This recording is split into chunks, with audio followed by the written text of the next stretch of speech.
não, é de outra, dos povos indígenas, que gastou aqui, ó, cerca de quase 2 milhões de reais para poder construir, senhores, uma tenda na COP.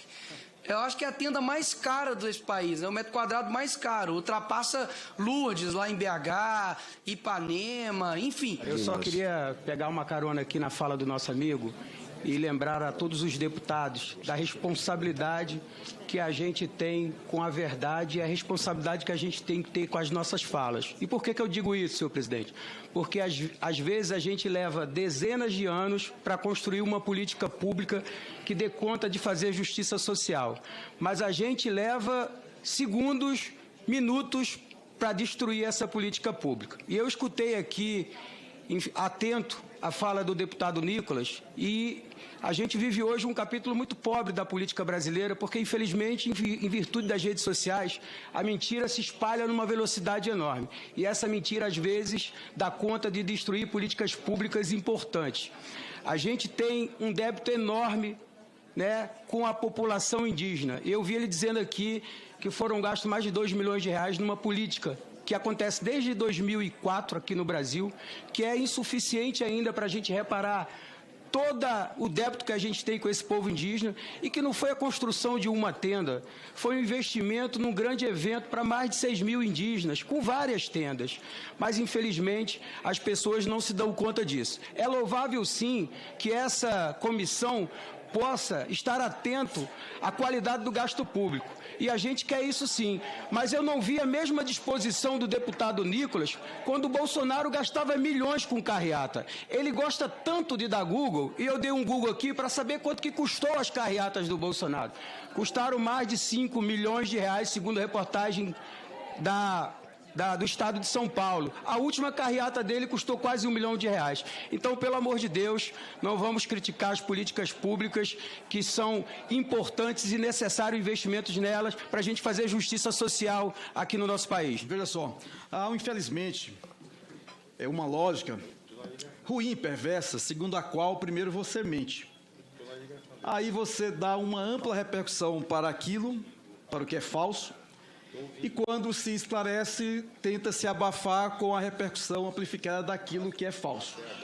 É uma guerra permanente de verdade e mentira, dessa cultura terrível de fake news, que é tão própria como instrumento político de uma corrente política e ideológica no Brasil, que os deputados que me antecederam são destacados militantes desta corrente política, que se associou muito na sua natureza a prática de fake news.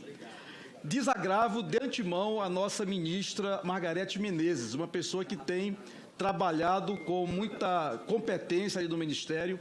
Ela virá aqui e muito clara e transparentemente esclarecerá todos os pontos que forem aqui apresentados por esta comissão, fazendo inclusive com que se reponha a verdade sobre alguns fatos que aqui já antecipados, que até já foram esclarecidos alguns deles, e outros serão aqui esclarecidos. Eu espero que neste dia haja a necessária dignidade de fazer uma autocrítica àqueles que agora acusam, antes de ouvir a outra parte. E sobre a COP30, na verdade, isso tenta mascarar um outro problema. É que essa turma do negacionismo, essa turma que é contra a questão ambiental global, essa turma toda aí está incomodado com duas coisas. Primeiro, o protagonismo do Brasil na liderança global das questões climáticas. Segundo, o respeito que o Brasil passou a ter desde o primeiro dia do governo do presidente Lula, no Concerto das Nações, em todos os organismos internacionais, com todos os países mundo afora.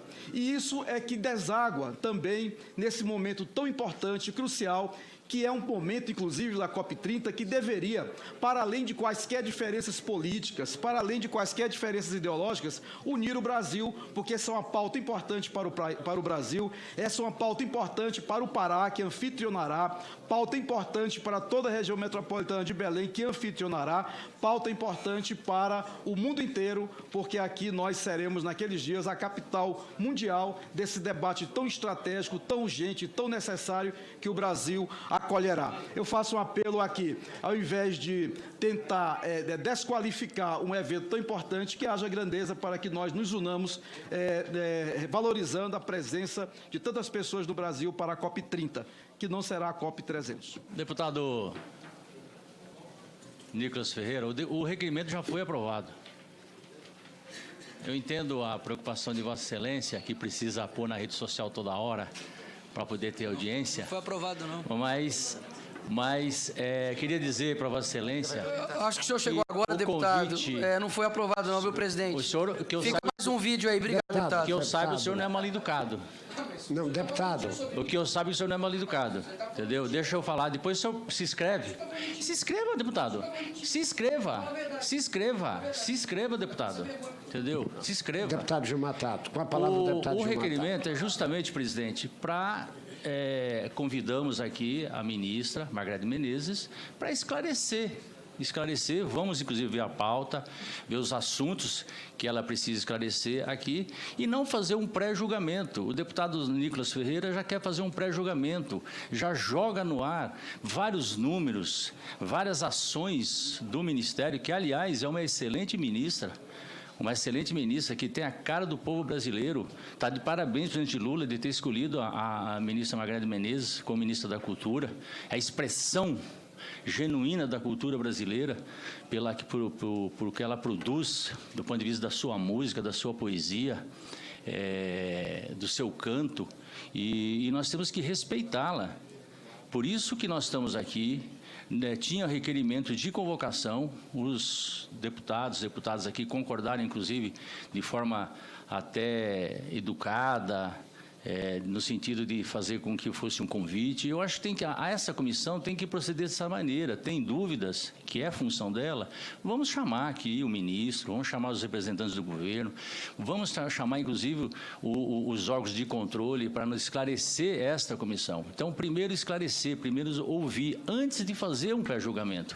É disso que se trata, porque senão joga no ar, ao léu, nas nuvens, e coloca sob suspeição algo que não é verdade. Então, por isso que a comissão tem que ter responsabilidade de averiguar, fiscalizar, tirar dúvidas, chamar quando for preciso. Eu acho que é dessa maneira que essa comissão tem que se comportar, porque senão aí vira um debate, às vezes, injusto em relação às pessoas que têm responsabilidade de conduzir a sua área, neste caso a ministra Margarete Menezes.